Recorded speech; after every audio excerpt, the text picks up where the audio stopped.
Good morning बच्चों। फिर से आपका स्वागत है ऑनलाइन क्लासेज में। देखिए प्यारे बच्चों, ये कल वाला पेज है हमारे सामने, जिसमें हमने 22 नंबर चैप्टर के जो आगे की बात कर रहे थे आर्नाल के स्ट्रक्चर की।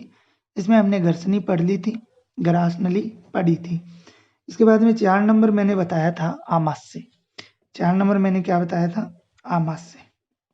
देखिए ये कंप्लीट वीडियो जैसे ही 22 नंबर चैप्टर हो जाते हैं तो मैं प्ले लिस्ट में डालूंगा। कंप्लीट 22 चैप्टर के जितने भी वीडियो बनेंगे तो आप वहां से एक साथ भी देख सकते हो।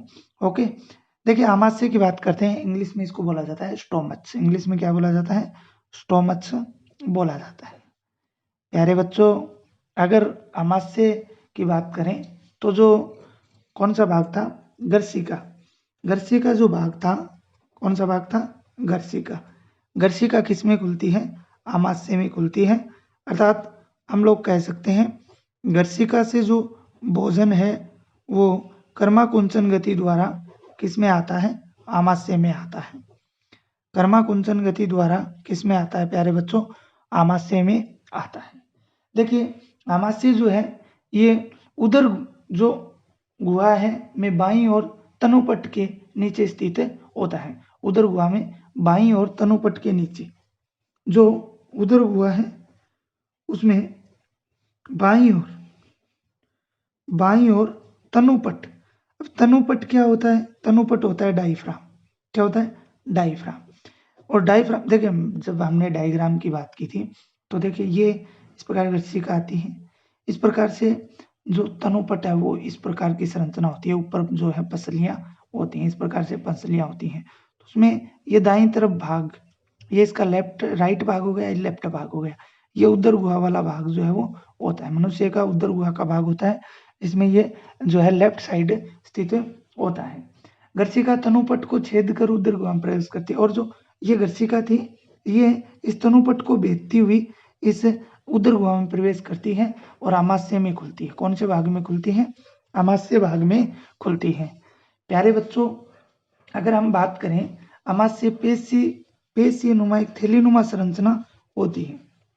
अर्थात बोल सकते हो पेशीय थैलीनुमा संरचना होती है। कैसी संरचना होती है? पेशीय थैलीनुमा संरचना ये होती है। इसके अलावा अगर बात करें तो आमाशय के 3 भाग होते हैं। आमाशय के कितने भाग होते हैं? 3 पार्ट्स ऑफ स्टोमच। ठीक है ना? आमाशय के कितने भाग होते हैं प्यारे बच्चों? 3 भाग होते हैं। कौन कौन से होते हैं? देखिए 3 भाग जो है वो कौन कौन से होते हैं, तीनों की हम विस्तार से बात जो है वो करने वाले हैं। एक तो भाग होता है प्यारे बच्चों जठरागम भाग। 1 नंबर भाग की बात करेंगे वो तो होता है जठरागम भाग। ठीक है, इंग्लिश में इसे बोला जाता है कार्डियक। इंग्लिश में इसको क्या बोला जाता है? कार्डियक पार्ट जो है वो बोला जाता है। दूसरा जो भाग होता है वो होता है फंडस भाग या फंडस क्षेत्र बोल सकते हो। ओके, इंग्लिश में फंडस ही बोला जाता है। तीसरा भाग होता है प्यारे बच्चों जठर निर्गमी। जठर निर्गमी जठर निर्गमी भाग, ठीक है, जिसे बोला जाता है पाइलोरिक पार्ट। क्या बोला जाता है? Pyloric part. सबसे पहले 1 नंबर भाग की बात करते हैं, कार्डियक भाग की बात जो है वो करते हैं। किसकी बात करते हैं? कार्डियक पार्ट की बात करते हैं। देखिए जठरागम भाग की बात करते हैं तो ये जो ग्रास नली है या गर्सिका है उससे जुड़ा हुआ भाग होता है। अर्थात जैसे ही ग्रास नली इधर नीचे की तरफ तनुपट को छेदती हुई आमाशय में प्रवेश करती है तो सबसे पहले ग्रास नली से यही भाग जो है वो जुड़ा रहता है और ये छोटा भाग होता है। कैसा भाग होता है? ग्रास नली से जुड़ा हुआ छोटा भाग होता है। इसके अलावा इस ग्रास नली व कार्डियक भाग के मध्य पाए जाने वाले रास्ता जो होता है, इनके मध्य जो ग्रास नली और कार्डियक के बीच में जो रास्ता पाया जाता है उसे कार्डिया कहा जाता है। उसे क्या कहा जाता है? कार्डिया भाग जो है वो कहा जाता है। इसके अलावा यह भाग जिस स्थान पर ग्रास नली से जुड़ता है वहां पर एक तरफ कार्डियक संयोजक पाया जाता है। भाई आकर जिस प्रकार से ये अमाशय से जुड़ता है उस भाग को क्या कहा जाता है? कार्डियक संयोजक कहा जाता है, या संकोचन बोल सकते हो, कार्डियक संकोचन उस भाग को बोल सकते हो। इसके अलावा प्यारे बच्चों अगर हम बात करें तो भोजन को अमाशय से ग्रास नाल में जाने से रोकता है। कौन रोकता है भोजन को ग्रास नाल में जाने से? जो कार्डियक संकोचन होता है। क्या होता है? कार्डियक, लिख देता हूं, कार्डियक संकोचन। ये क्या करता है? भोजन को वापस ग्रास नली में जाने से रोकता है। इसके अलावा अगर हम बात करें तो अगर हम देखिए फिर से आप देखिए ग्रास जठरागम भाग कौन सा होता है? जैसे ही अमाशय में ग्रास नली आती है तो अमाशय का सबसे छोटा भाग जो ग्रास नली से जुड़ा हुआ रहता है, ग्रास नली और अमाशय के बीच का जो इस जठरागम के बीच का जो भाग होता है उसको कार्डियक भाग कहा जाता है। ठीक है। इसके अलावा देखिए इस जठरागम भाग पर एक अवरोधनी भी पाई जाती है। क्या पाई जाती है? एक अवरोधनी पाई जाती है जो भोजन को वापस ग्रास नली में नहीं जाने देती। उसको बोलते हैं कार्डियक कपाट। क्या बोला जाता है? कार्डियक कपाट। लेकिन ज्यादातर जो शब्द यूज में लिया जाता है वो होता है जठरागम अवरोधनी। ठीक है, ये भी आप लोग इसको बोल सकते हो। क्या बोल सकते हो? जठरागम अवरोधनी भी इसको बोल सकते हो। तो प्यारे बच्चों ये था आपका कार्डियक पार्ट। सेकंड भाग की बात करते हैं। सेकंड भाग कौन सा है? सेकंड पार्ट है फंडस। कौन सा है? Funds part. फंडस पार्ट की बात करते हैं प्यारे बच्चों। तो फंडस पार्ट ये इस जठर निर्गमी भाग और इस जठरागम भाग के मध्य का क्षेत्र होता है।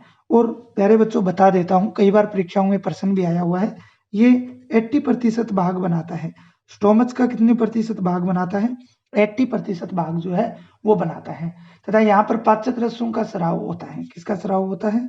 पाचक रस जो होते हैं उनका स्राव यहाँ पे, पाचक रस जो होते हैं उनका स्राव यहाँ पे होता है। ठीक है, पाचक रसों के स्राव से क्या है इसी भाग के अंदर होता है और ये अमाशय का पूर्ण रूप से मध्य भाग का निर्माण जो है वो करता है। तीसरा अंतिम भाग है जठर निर्गमी भाग, या इस भाग को बोला जाता है पाइलोरिक पार्ट। क्या बोला जाता है? पाइलोरिक पार्ट जो है वो बोला जाता है। पाइलोरिक पार्ट की बात करते हैं तो प्यारे बच्चों ये अमाशय का अंतिम भाग होता है। क्या है? लास्ट पार्ट होता है। ठीक है, जो ग्रहणी से जुड़ा हुआ रहता है। छोटी आंत का जो प्रथम भाग होता है, ग्रहणी किसका भाग होता है? छोटी आंत का प्रथम भाग होता है। ठीक है, इस ग्रहणी से जुड़ा हुआ रहता है। ठीक है, इस भाग की बात करें तो ग्रहणी और अमाशय फंडस भाग के मध्य का भाग है। ठीक है, पाइलोरिक भाग व ग्रहणी के बीच में जैसे जैसे ग्रास नली व जठरागम भाग के बीच को हमने कार्डिया कहा था। ठीक है, अब जठर निर्गमी भाग और ग्रहणी के बीच के भाग को अगर बात करें तो पाइलोरिस कहा जाता है। क्या बोला जाता है? पाइलोरस बोला जाता है। ठीक है, वहां पे कार्डिया था, यहाँ पे क्या बोला जाता है? पाइलोरस बोला जाता है। और ये जिस स्थान पर ग्रहणी से जुड़ता है वहां पर एक अवरोधनी भी पाई जाती है। वहां पे एक क्या पाई जाती है? अवरोधनी। वहां पर भी पाई जाती थी अवरोधनी, उसे जठरागम अवरोधनी। यहाँ पर जो पाई जाएगी उसे जठरा निर्गमी अवरोधनी बोला जाएगा। क्या बोला जाएगा? जठरा निर्गमी अवरोधनी जो है वो बोला जाता है। और ये अवरोधनी क्या करती है? भोजन को विपरीत दिशा में जाने से रोकती है। क्या करती है? भोजन को विपरीत दिशा में जाने से रोकती है। इसे पाइलोरिक कपाट भी बोल सकते हो। यहाँ पे हमने कार्डियक कपाट बोला था, यहाँ पे आप इसे पाइलोरिक क्या बोल सकते हो? पाइलोरिक कपाट जो है वो भी बोल सकते हो। प्यारे बच्चों ये अमाशय था।